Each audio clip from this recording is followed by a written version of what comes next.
Yo, what's up YouTube? It's your boy Travis Dykes.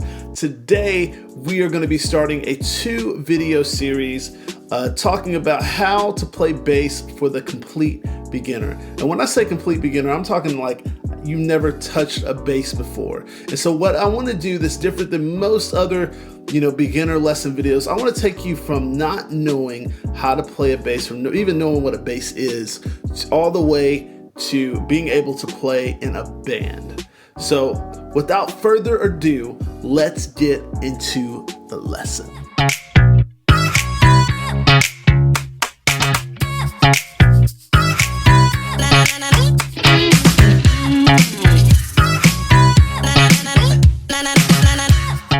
All right, so first things first, I want to show you the different types of bass string arrangements that you will see when you go to a music store, even when you see it on like a concert or anything like that. The most basic bass, where bass started, was from a 4-string configuration like this.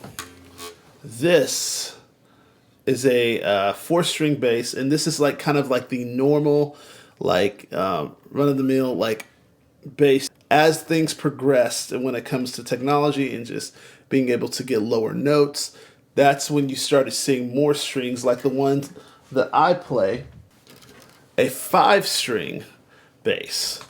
And the only thing that's different between it and the 4-string is that there is a 5th string, this low string right here. It's got that 5th string, so you can get even lower notes than just the E string could be, because literally, if you didn't have this 5th string, you just had these 4 right here, that would be just a normal 4-string bass. But just because it has that 5th one, it adds that. And then you have another common bass that you see, which is a 6-string bass.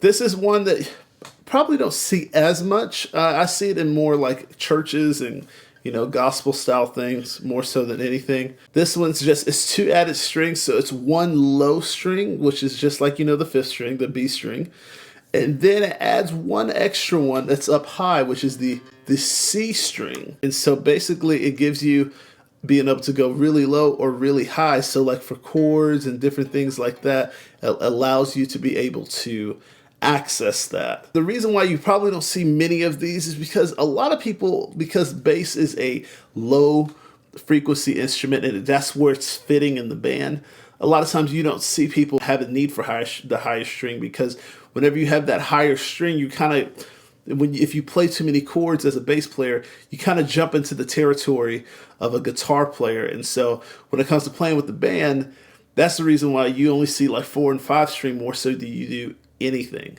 All right, so now here's some basic terms that you like encounter when it comes to playing bass. Things that you just need to know. You got the headstock. You just need to know what the headstock is. You got tuners. These are tuning pegs. Okay, so basically this is how you get the right pitch of each one of your strings. Outside of the headstock, you got this thing called a nut, which kind of keeps the strings in place and keeps them kind of flat when it comes to being on the neck, to where they don't just hit the wood. They kind of have something that's kind of lifting them up off of there. Thereon, you have the neck of the bass. This is what this is. This is called the neck of the bass. And all these lines that are going down like this are called frets. So whenever you hear somebody say, oh, go to the 3rd fret, that's when you go to this fret. Or you say, oh, go to the 7th fret. You say 1, 2, 3, 4, 5, 6, 7. Oh, there's the 7th fret right there. And so that's how people like throw out notes. That's how they like be like, oh yeah, go to this, go to that, go to that, because they have all these frets and it's easy to kind of just understand. Other thing you have is the body. This is the body of the bass. And these are the pickups. And the pickups are what creates sound, or like what takes the sound to the next, like where you're able to actually hear it in a system. And then you have the preamp knobs and the volume down here on this bass, and all basses have a little bit different configuration because they have different preamps, different controls. This particular bass has a volume. The volume's right here, the master volume. It has the pickup selector, which what that means is it goes between these 2 pickups. So if I pull this all the way forward, it's going to be picking up all the volume from this one. Or if I pull it all the way, turn it all the way back, it'll be picking up the volume from this one. Or if I have it in the middle, it's just evenly going between both of them. And if I just kind of put it in the middle of that, it kind of puts this one a little bit more ahead of this one. You know, it's just kind of adjusting that level, and it kind of changes your tone in a really cool way. And I'll get into that in another lesson. Outside of that, it has an EQ. This is the mids EQ right here. This is for my mids. This is for my lows at the bottom here. And then and this little knob at the top right here is for my highs. And this right here is the bridge of the bass. And this is a pick guard, by the way. This is the pick guard. If you ever hear anybody say pick guard, that's what that is.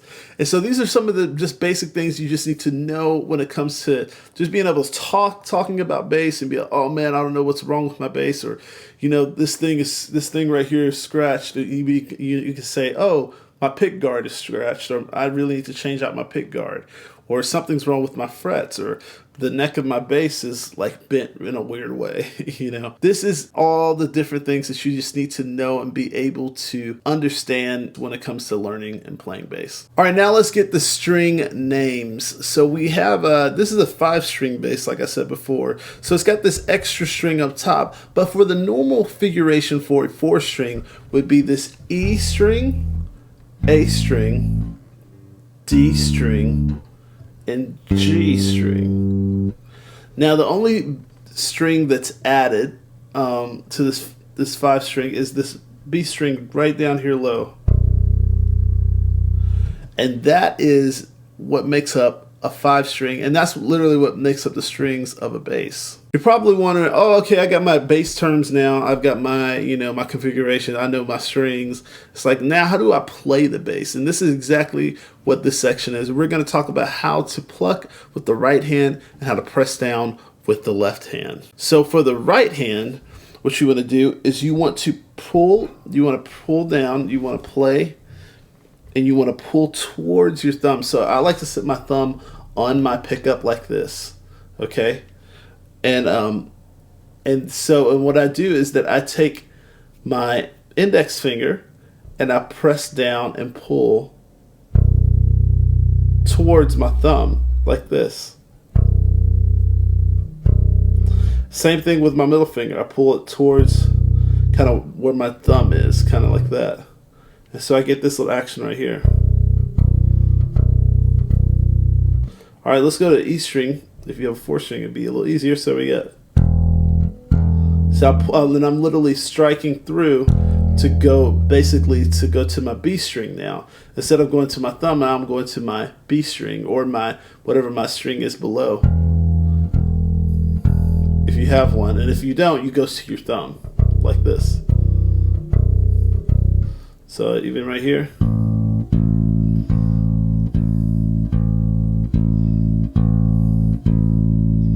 Even on the D.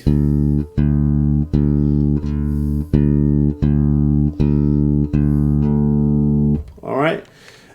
So now let's take a look at that from another angle.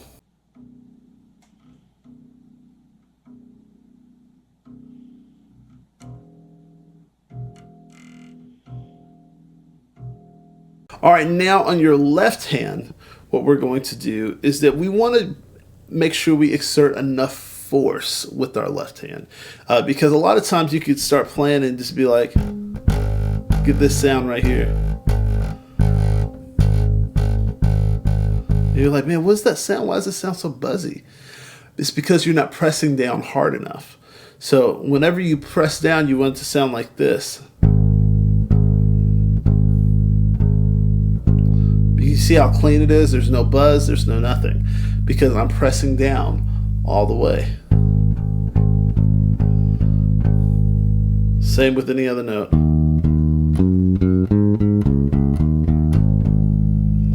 And you want to be able to press down strong with all 4 of your fingers, okay? And one thing to utilize is your thumb on the back of your neck. It really helps to, it's just like you're pinching it, kind of like this, almost like you're holding a taco, but like you're kind of using your fingers. It's like you're gripping something like this. And so use the force from your thumb and your fingers to get the clean note. And don't just like press down when your fingers like this. You don't want to press down just like this without using any of your thumb strength. You want to use that thumb because it makes it easier. It makes it cleaner. You know what I'm saying? So it makes it way cleaner, way easier to really lock it in. All right, so the next thing we're going to talk about is the fretboard notes. So basically, if you ever heard anybody say, oh, I'm playing a C, or go to play an A, play a B, or G sharp, or F sharp, they're talking about notes. And if you see on piano, if you see the C, D, E, like if you see these notes and you hear people like doing like, like chopsticks and stuff like that, those are made up of notes. And so for the bass, the notes are on the neck of the bass, or on the frets. This is what these frets are for. All right, now the very last thing that I want to go over for this part one of this video is it's just kind of getting your fingers strong enough to be able to play. So I'm going to give you two different dexterity exercises, or two different patterns that you can use to kind of build up your right and left hand dexterity and strength to be able to play, and just have that ability to just have the strength to be able to play and press down frets and everything. So it's going to be a little not necessarily harmonically, great sounding, but what it's going to be is just going to literally just kind of be like an exercise. So the way it's going to go is going to be a pattern. We're going to start on our first fret of the E string, and I'm acting like I don't have the fifth string, so so anybody with any, string bass could play, especially if it's 4th string. So we're going to start with first fret of the E string, which is the F, and I'm just going to go index finger, pinky finger, a middle finger, ring finger. So it should be this right here.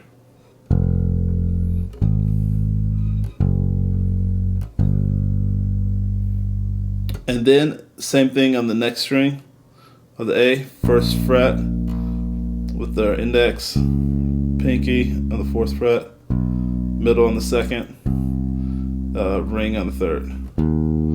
Same thing on the D string, same thing on the G.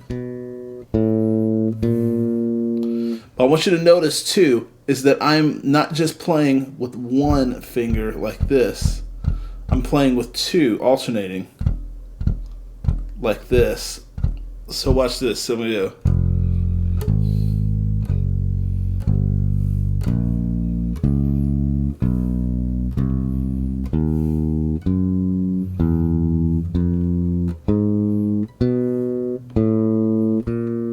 Okay, and so what I'm going to do is I'm going to go up, go down, or go up all the way to the G, and then I'm going to go up 1 fret and go like this. Same thing, just going backwards.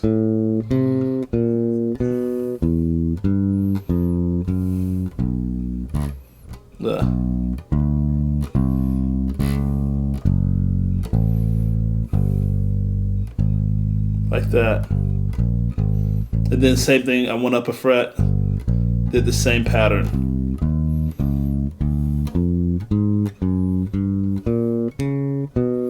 Same thing here. And so what I'm going to do is I'm going to do that as fast as I can with the metronome until I get to the 12th fret. And the other pattern is going to be kind of the same idea. But basically, instead of starting with your index, you're going to start with your pinky. So you're going to be like this. Pinky, index, ring, middle. Pinky, index, ring, middle. Pinky, index, ring, middle.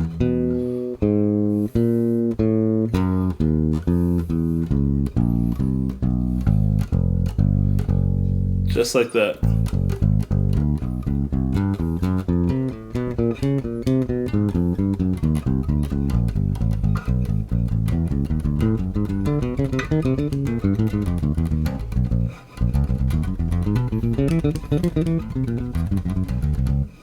way until you get to this 12th fret. And so what that does, it works your left hand and strengthens your left hand and gets it used to playing down, pressing down on frets. And then also it strengthens your right hand to be able to give it strength to be able to play fast and play smooth. Thank you guys so much for watching. If you have any questions, feel free to leave a comment below, or you can hit me up on my Instagram at @tdykes. It's just like you're sending me a text. And also don't forget to like and subscribe. And if you haven't already, go ahead and hit that bell on the side of the subscribe button so you can be notified as soon as a new video is posted. Thank you guys so much for watching. I'll see you on the next video.